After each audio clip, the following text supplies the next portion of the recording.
Good day mga ka-farm, update tayo sa ating dumalaga. Ito nabarakuhan na to kagabi. So hoping maging successful yung ano niya. Magka-count muna tayo ng 1 to 18 days. Pag hindi siya nag-reheat, so may possibility na buntis. Pero pag in between 18 to 21 days, pag nag-reheat siya ulit, so meaning hindi successful yung ano niya. Hindi pala siya AI, ano siya, barako talaga. So pinapunta ko yung barako kagabi dito sa bahay at successful naman yung pag ano nila kagabi. Naglandi talaga siya ng todo kasi isang kasta lang ng barako, ano agad nagpatira siya agad. So pinakain ko siya ngayon lang hapon kasi sabi ng may-ari ng barako wag ko daw siya pakainin buong araw ngayon pagkahapon na. So ito, pinakain ko siya konti lang. So yan na yung ano natin, magiging inahin soon. Pray lang tayo na maging successful. Tapos ang ano pala dito sa amin, palaging umulan araw-araw. Yan o, sobrang putik. Tapos yung baka ng pinsan ko nanganak na. Yan, nanganak din siya nung isang araw. Tsaka lalaki yung ano, yung baby na baka. So ilipat ko tong dumalaga natin dito sa crates niya after 45 days. So pag 45 days after nun, pwede na natin siyang ilipat dito kasi ready na to eh. Sabi naman ng may-ari ng barako, pwede na daw ilipat ito after 45 days, yung siguradong buntis na talaga siya, para hindi na masyadong magalaw yung tiyan at saka yung ano niya, katawan, hindi na masyadong may stress. So ready na to. Tapos yung dito rin sa, ang kulang na lang dito is dito sa harap, lagyan ko na to ng harang para hindi masyadong mainit. Parang trapal lang ata yung ilalagay ko dito, yung dito yan, parang dyan lagyan ko na ng ano, yung trapal, pangharang lang sa init kasi masyadong mainit dito sa ano pag umaga. Dyan o, dyan yung sumisikat yung araw. Ayun, hindi niya naubos. Yan. Pagod to ba? Pagod to kagabi.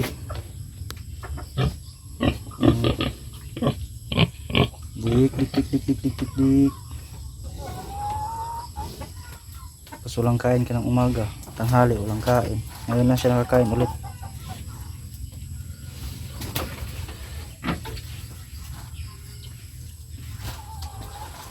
Yan.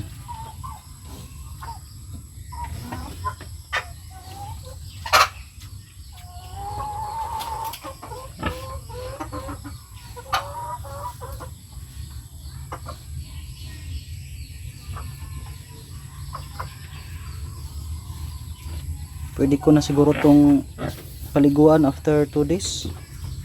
Pwede na siguro.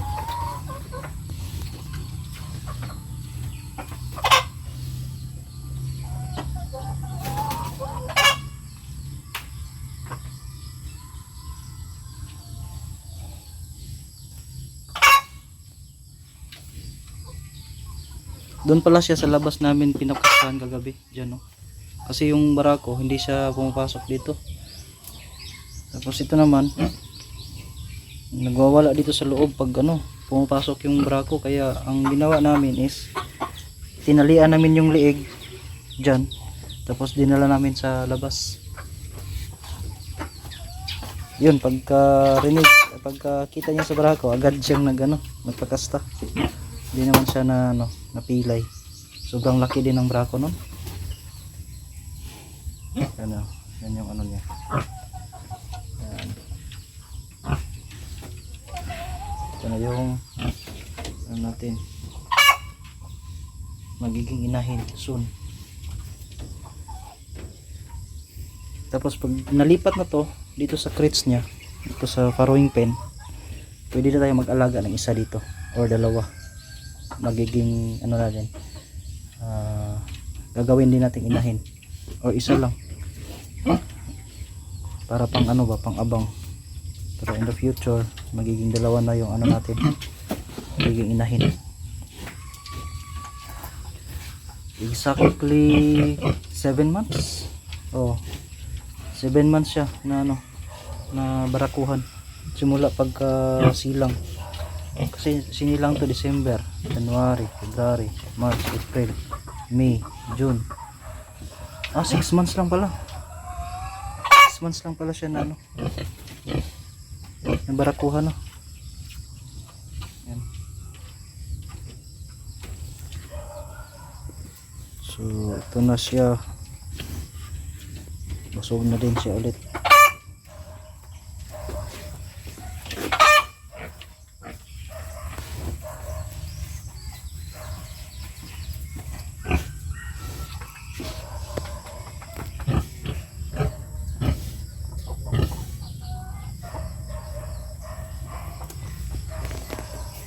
So uwi muna tayo ng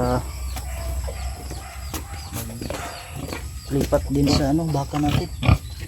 Lipat natin yun lang yung ano,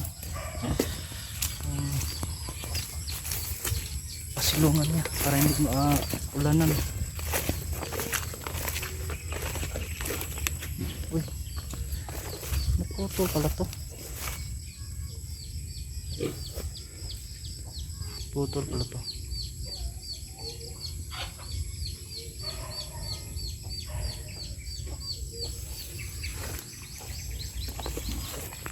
Siguro nung ano, pag lampas ng pinsan ko dyan. Tapos tingnan ko, sobrang ano na, dami ng damo. Yan. Check natin yung ano dito.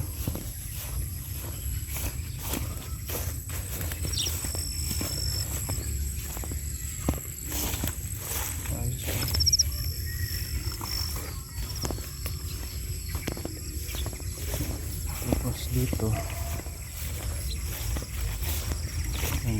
kinain ng baka. Nabubuhay pa to. Nabubuhay pa yan. Tapos dyan may isa.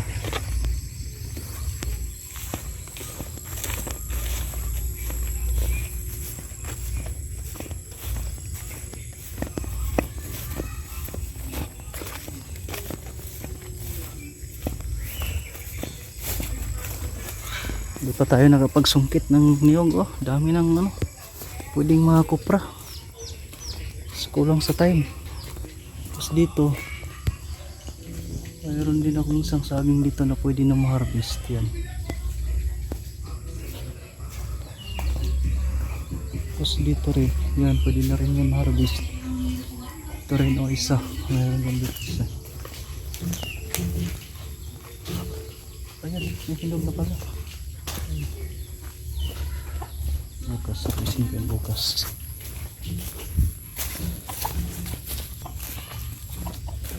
Harvestin ko yan bukas para ano, parang tayong maluto.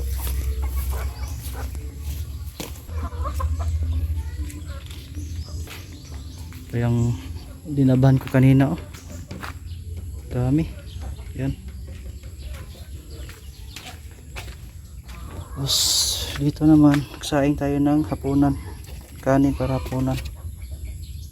Ito siya, no? Ito siya naluto. Yan.